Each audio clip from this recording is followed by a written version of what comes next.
Two. Hi, I'm Kymone. And I'm Kerine. We're the Hinds family, and we're so glad to be a part of this entire focus on family, on relationships that you have been doing at Relove Church. We want to thank your pastor and your leadership team for having us be a part of this focus.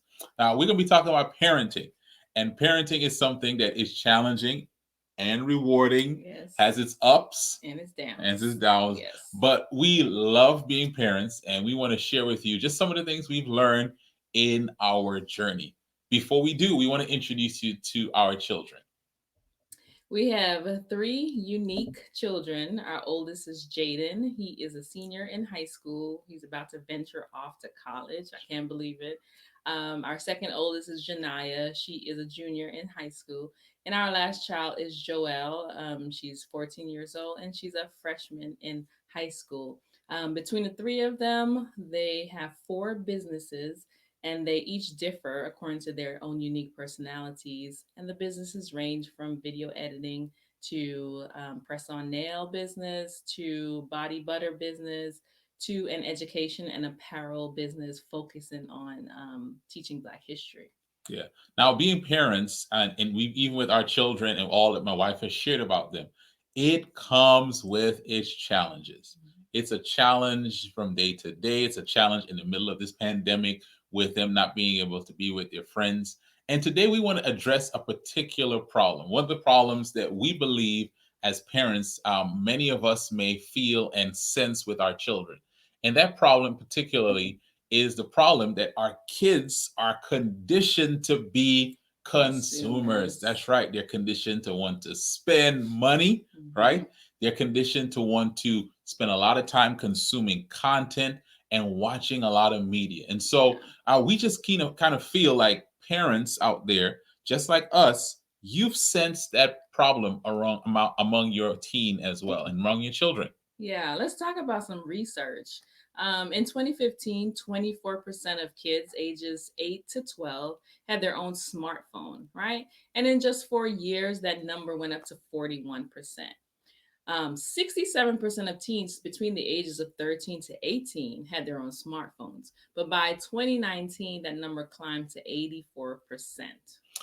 The average 8 to 12-year-old African American kid, or actually American kid, spent 4 hours and 44 minutes looking at screens each day in 2019. And teens ages 13 to 18 use entertainment screen media for an average of seven hours and 22 minutes each day in 2019. Now, That's a long time. and can you imagine that in the middle of this pandemic, in the middle of things being shut down, how much more screen time, consuming things, watching videos, being on social media, how much more that has gone up? It's probably double, tripled. I It's mean, crazy. yeah. And then on top of like watching stuff is also spending money. What about teenagers and the spending of money? So research shows that teenagers on average spend about $2,600 annually on food and clothing. I mean, do you have $2,600 Uh, just to spend? I don't. Where do they get this money Right. from? And as a parent, as you're watching this, you know where that money comes from. It's coming out of your pocket, right? And the challenge with us all is that we see our children consuming, and we want to know how we can flip that script and turn them from watching stuff, turn them from spending money to being producers. Hmm. See, kids and teens are spending more time consuming content online and spending money, and that's concerning to us as parents. We want to do something about this. Why is this even important for us as parents? Well, because I mean, values, right? We want our kids to have great values, and we don't want their values to be in the wrong place. So, you know, consuming all these things that we just talked about could lead kids to be materialistic and self-centered. Our society really teaches kids to be that way. That's right. That's right. And just a few years ago, just to share our story, a few years ago, our kids were home for a summer. Just like many of us, just home for the summer, nothing really to do. And they had recently gotten cell phones, their own smartphones. And we watched them just going through the endless library of YouTube videos and consuming stuff. And we realized this was a problem. And then on top of that, they were also, with all that free time, they didn't understand the value of money. So money was easy come, easy go. And so we wanted our children to be producers and not consumers. And as all parents, we want our children to maximize their abilities. We don't want them to live below all the things that they have on the inside that they can bring out and contribute to the world. And so Right. we just realized we needed to do something about that. Right, right. We felt it was our responsibility. Like we had to do something. You know, we saw that they were just imbibing all these things, just sitting there. It was like wasting time, wasting energy. And so, we said, okay, guys, you got to do something That's right. this summer. You Right. got to think about some kind of business venture or something you can do to make some money. So, what they did, they came up with a popsicle That's business, right. right? So well, they said they actually came to us. They said, Mom, Dad, we want to sell popsicles. Can you help us? So we said, okay. So we all got in the car. We went to Walmart. We bought the little cheap frozen popsicles. They not frozen; it was unfrozen. They brought it home. We froze it, and then they took it. We got a cooler, packed it with ice, and we brought them to the park. And they sold it like for 25 Or cents 50 each. cents, right? And they made a nice little profit on that. You know, You see, we realize it's not the school's responsibility to teach them this, right? Because the school's responsibility is to maintain certain norms, make sure their guidelines, make sure they're hitting certain measurements. And we're not knocking school. We're not downing school, yeah, but we realize it's not built to produce entrepreneurs. right, See, right. it's not built to produce people who will step out and start new initiatives. See, we're not devaluing this. We need people to go through schools. We know the school system has its value, but we realize it's our responsibility. It's your responsibility. If you want your children to be the producers, if you want them to embrace innovation and entrepreneurship, that's our responsibility to do that. And so that's something that we took on not only in that summer, that's something we took on after that. And so there's some lessons we've learned in the journey that we want to share with you in this presentation. Right, right. We now remember this is not a short term process. It's a long term process. Our kids are teenagers now, so we had to go through a lot of trial and error to come up with these things A that we're lot of trial. presenting Yeah. right today. So the one biggest lesson we learned was or is to encourage their creativity. Oh my goodness, when kids are kids, they are naturally dreamers. They have visions. They use their imaginations. But unfortunately, that imagination and creativity gets silenced over time. And unfortunately, we are guilty Mm-hmm. of silencing that imagination and creativity. We teach them, okay, all right, stop that dreaming, stop that playing around. This is what you have to do. You have to conform to this norm. And in school as well, school has a standardized measurement that they use for all the children. They unfortunately cannot have an individualistic approach when teaching children because there are too many children and not enough teachers. That's right. And so sometimes we're guilty of that. So the biggest lesson for our lesson number one is to encourage their creativity.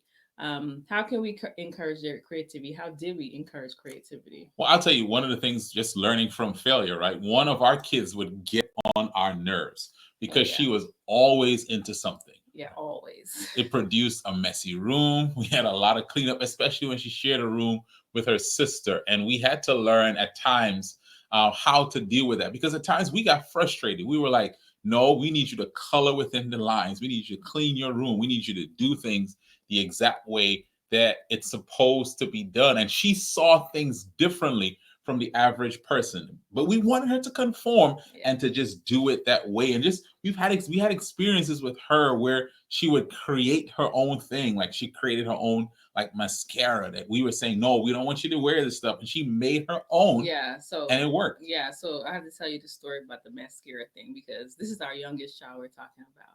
She was definitely a child that didn't really listen on the first time, right? So um the mascara story is so my youngest, she wanted to wear mascara, she wanted to wear these different things, and she's probably 6 years old maybe, I think.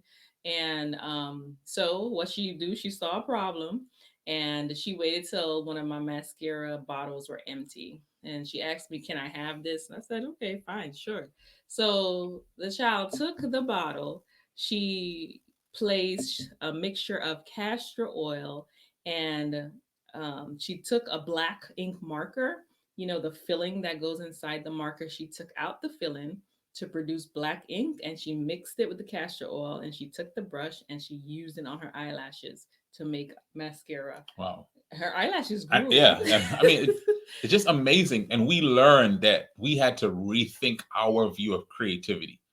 So, what are some practical steps to help your child embrace his or her creativity? All right. First one is Be creative with family time.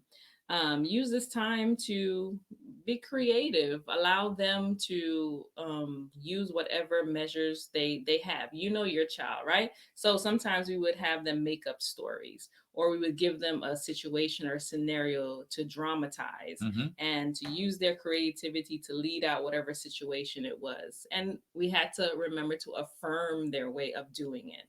that's right. So that's first of all, and then second that I value is play games that use imagination. I know a lot of times we have games that are very stilted, games that okay, this is exactly what you do, but playing games that allow them to figure things out, use your imagination, even little resources. Yeah. Those games encourage imagination. And that happens not just for children, for teenagers. You would be surprised how much teens enjoy playing games Yeah. where they have to figure something out and use their creativity. And so that's just one another way to encourage creativity. Right, right. Allow them to solve Hmm. problems, right? Sometimes as parents, we want to shield them and we don't want them to see what problems we have and we Yeah, want to solve the problems for them. But allowing your child to have input on what needs to be done and what's going on. Even teens like you to hear their input and they like to hear that you actually see them and value what they say. So allow them to solve problems. This builds up problem solving skills in them. that's right. Sometimes we want to give an answer, and it might be good if you want to encourage creativity to throw the question back at them and say, "No, what do you have? Like, what's the solution you want to recommend?" So, encouraging creativity. Now, this next one here is one that we have had experience with. That I really enjoy, and I think talking to people of faith that this is something that we can do right away. Right? Hmm. Use family worship as an outlet for creativity. Yeah. We had fun with this part because we had to make worship fun. So we played games, we did challenges.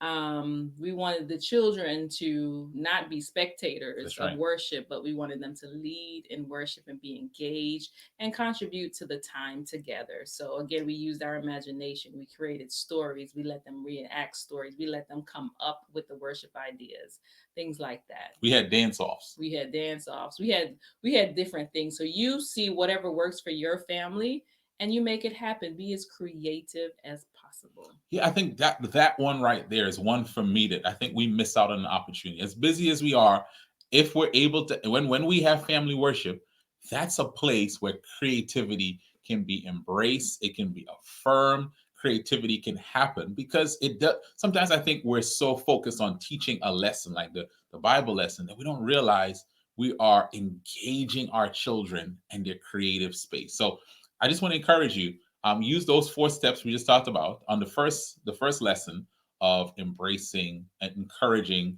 creativity Right. among your children. And before we move on to the second lesson, using these tools that we just talked about, you can actually observe your child and you can see what they gravitate to. You can see what they like to do. You can see what interests them to kind of understand where their realms of creativity lies. Absolutely. And that kind of helps lead us to our second lesson. You want to expose them to new opportunities, right?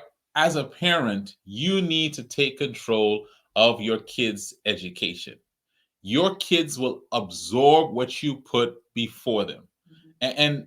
And that kind of brings us to the question that some people ask: is it based on nature or nurture? You see kids who are entrepreneurs, you see kids who are producing content, starting YouTube channels and blogs and that kind of stuff. And people ask, was that nature? or nurture. Right. And it definitely can be both.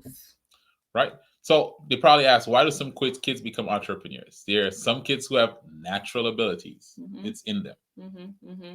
Yeah, it's easier for some kids than others. You know, you might see your child and you can see the leadership ability in them. And so you want to nurture that. You want to bring it out of them. And some kids who require a little coaching to get to where they need to be. And so that's where you come in to help guide them along. So it definitely can be both Mm-hmm. nature and nurture. Right. And I think involved. that's encouraging because some Yeah. parents you might think, well, my kid doesn't have it. No, No, they do. We just have to nurture. that's We right. just have to nurture. Play something and observe them and see what they gravitate to. And that's exactly what we're talking about next, right? Yeah. Observing your child. Yeah. Pay attention.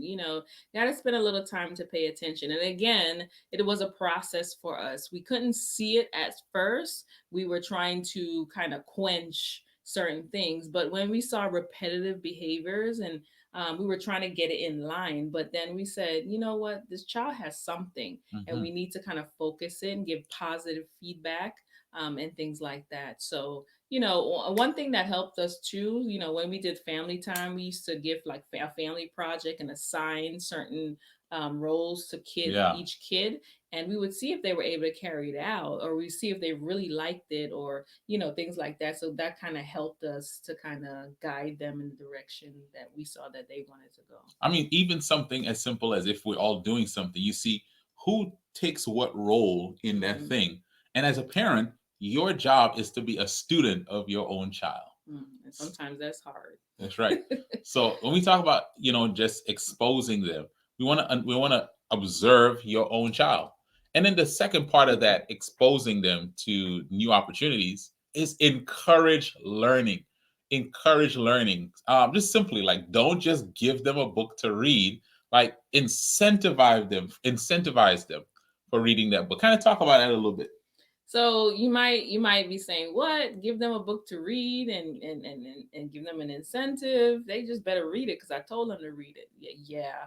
But in certain content that they might not really be as interested in, what we did, we gave our kids a book that we wanted them to read, something that will develop their mind, or a certain content or whatever. And we told them, okay, if you read this book, we'll pay you X amount of dollars for it. Once you're done, you could do a book report. We'll give you X amount of dollars. And then they were able to share what they learned, and we discussed it, and it opened up a lot of discussion. That's right. And so, even in terms of learning, as a parent, you may be learning. And I think Yeah. one of the ways you encourage learning is as you learn, you share. Recently, we've been learning about investing and the stock market.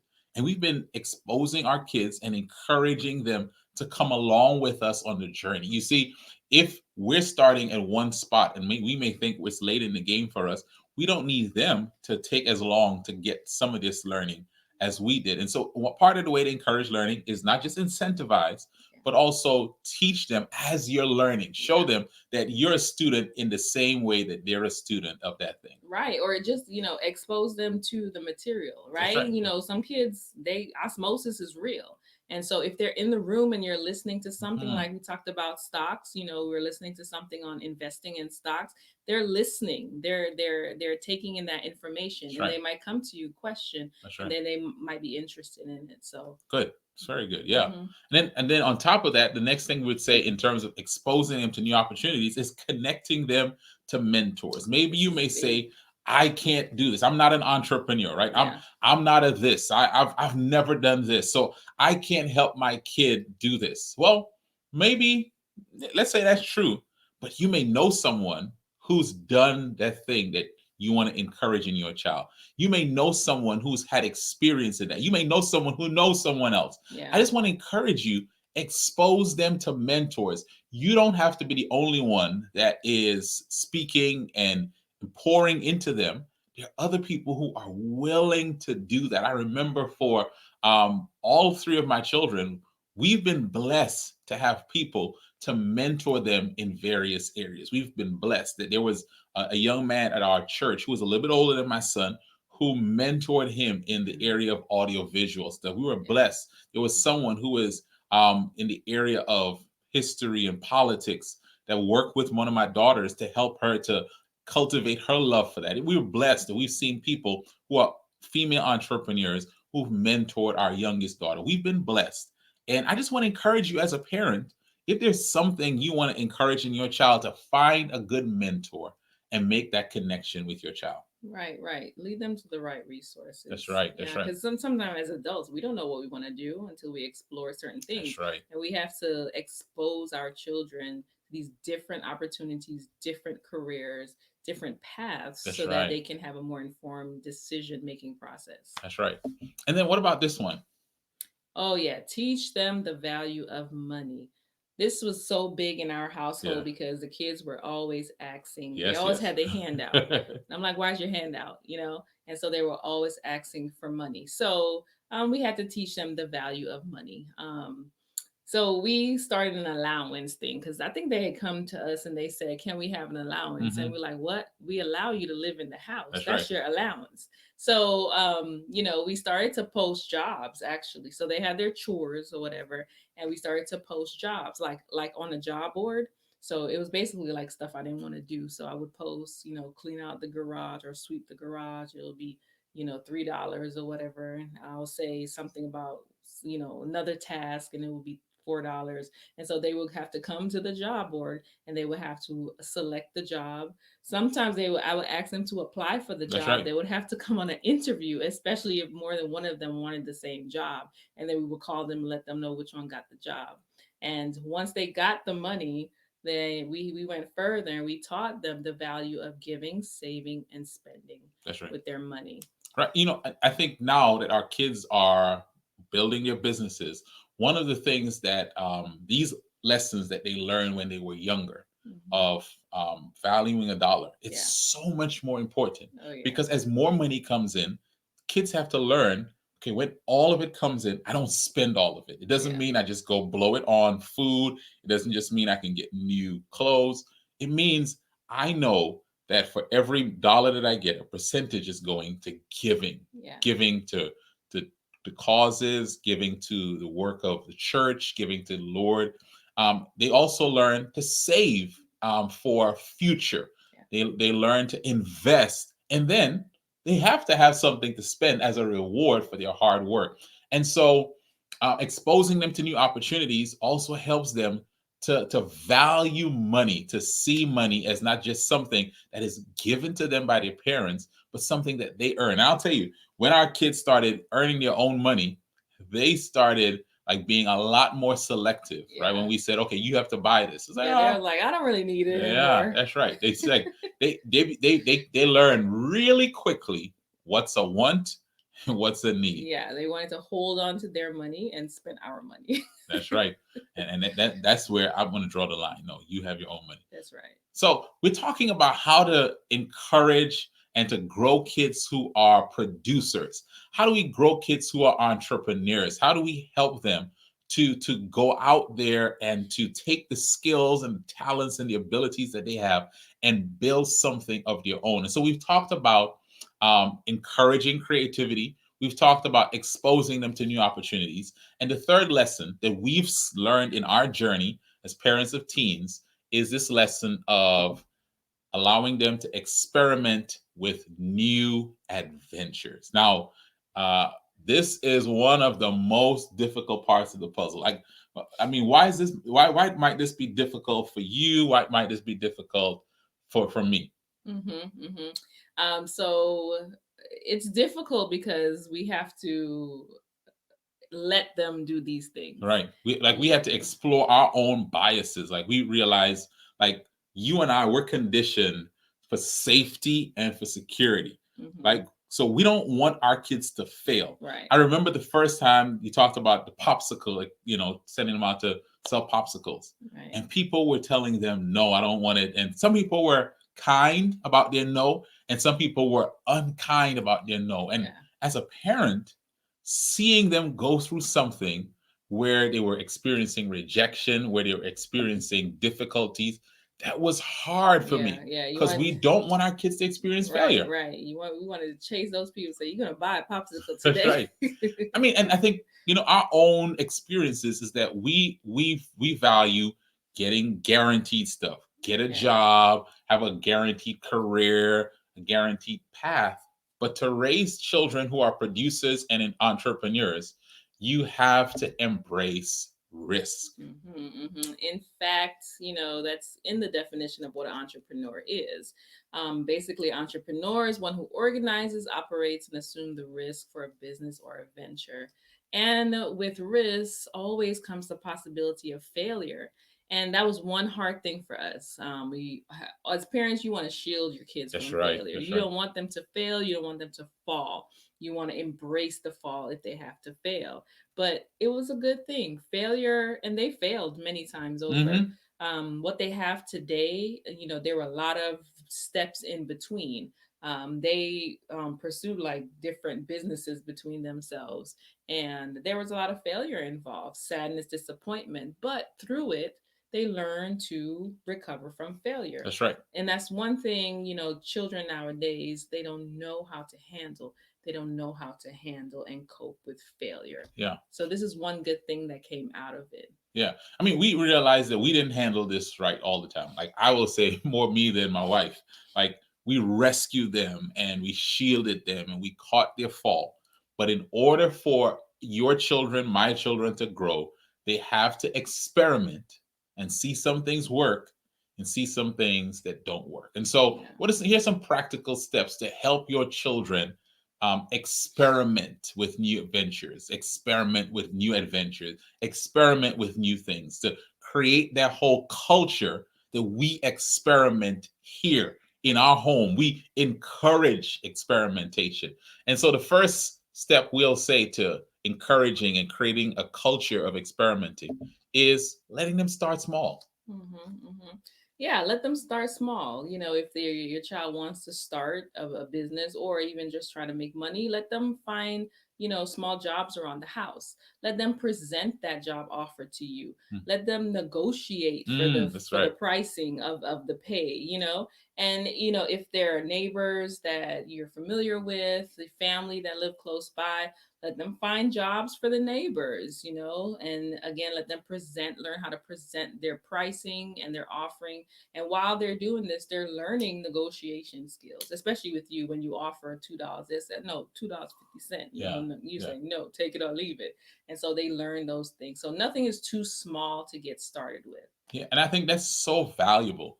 I think sometimes our kids may come up with simple, small things, Mhm. and those small things are building big lessons. Yeah, yeah. Starting a small job in the house, starting a small business is something valuable. Our daughter Joelle, her first business that she started was by herself, was making small little Rubber bands, small bracelets. rubber band bracelets, and Uh-huh. selling those for like $1 Yeah, to my church members when I yeah, was pastoring. yeah. But that small beginning and allowing her to do that was the beginning of something that would grow. And I think for your own children or teens, letting them start small is just a great way for you to show that you're embracing experimenting in your home, and you're encouraging that culture. And on top of that, what goes hand in hand is giving them space to change. What they start with, sometimes they don't have to finish with, right? Mhm. What they start with, they may not necessarily want to keep, Mhm. right? So, you want to, these are teaching moments, right? So you want to, encourage them to start what they finish, Or but finish what they or start. finish what they start, right? But, with the developing a business, a child's exploring themselves. They are figuring out themselves as well, figuring out what they want to do. So, we shouldn't confine the kids to sticking with something if their interests have changed or expanded. That's right. Mm-hmm. I remember Joelle, my daughter, the youngest, came to me and she's like, "Dad, I'm doing nails, but now I want to move into doing body butters." And Yeah, and you're the like, dad in me was like, can "No, you? just kind of stay with that one. That one's working." Yeah, And she wanted to. And I had to relent because we have to give space to change.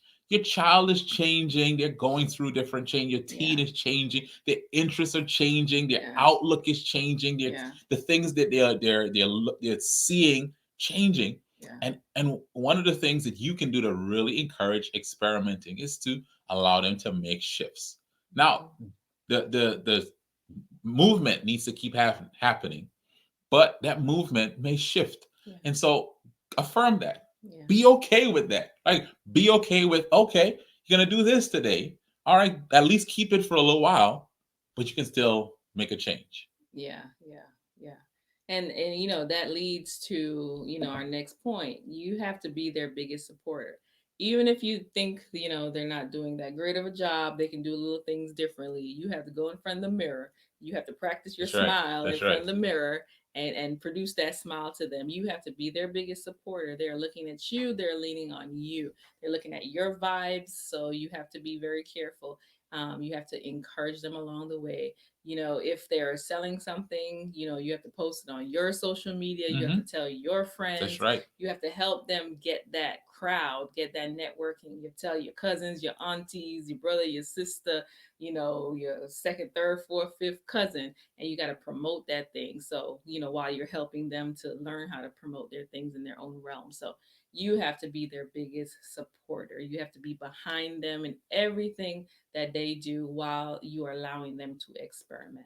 Right. And I think that's so important. Now, we know you don't have a lot of time. We don't have a lot of time. Yeah. But the time you have and the influence you have, you need to use to support your child in their venture. Yeah. Now, it's not about them making millions. It's not about them making thousands of sales. It's about encouraging them to Yeah. experiment, Yeah. encouraging them to try something. Now, get me on this. Do not take over what they're doing. You're a And supporter. that's hard. Right. That's Don't hard. jump in and rescue, but support. Yeah. You know, pick them up at the times when things are not going well. But you want to be their biggest supporter in whatever venture, and they'll see it. They'll know that things are difficult and at times things aren't working out. But one thing they should not have to question is, do my parents support me? Yeah, definitely. Now, we've learned in this process that we've learned some things, and our kids have learned some things, and we realize that more than the money, more than any dollar value that our kids have gotten, our kids have done well. Our girls have been featured on local and national news stories, have been allowed great platforms. What I realize is more than those things, the money and the opportunities, it's the learning. Yeah. Yeah. This is what we originally wanted, them to walk away with, all the extra, accolades they get. It's wonderful. It helps their self-esteem, etc. But we really want them to be productive citizens. We That's want them right. to be, good adults. So, there are many skills that they have learned over their journey. And remember, we have learned things as well. That's right. So a lot of trial and error has gone on. So when you start, you allow yourselves to experience this trial and error and be okay with it and keep going, That's right? right. So certain skills that they learn networking. Oh my goodness, they have been in contact with so many people.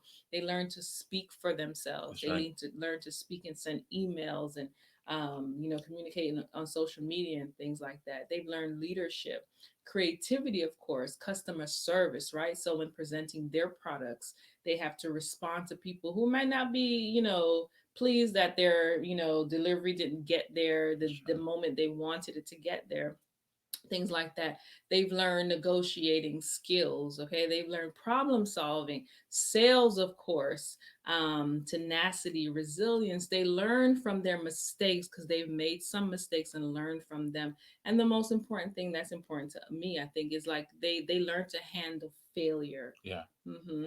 You see, this is what this is all about. What this is all about is us helping our children to grow. It's I don't know what business or venture your child would start, but what you want and what we all want for our children is that they will grow, their skills, their talents, their abilities will be Yes. maximized. And so Yes. we want to encourage you to encourage their creativity. We want to just urge you to expose them to new opportunities. We want to encourage you to allow them to experiment with new ventures. We believe that all of our children have so much more in them than we even realize. And it's only as we encourage, expose, and we allow them to experiment that they will be surprised, Hmm. we will be surprised, and we'll see our children soar to heights that we never expected.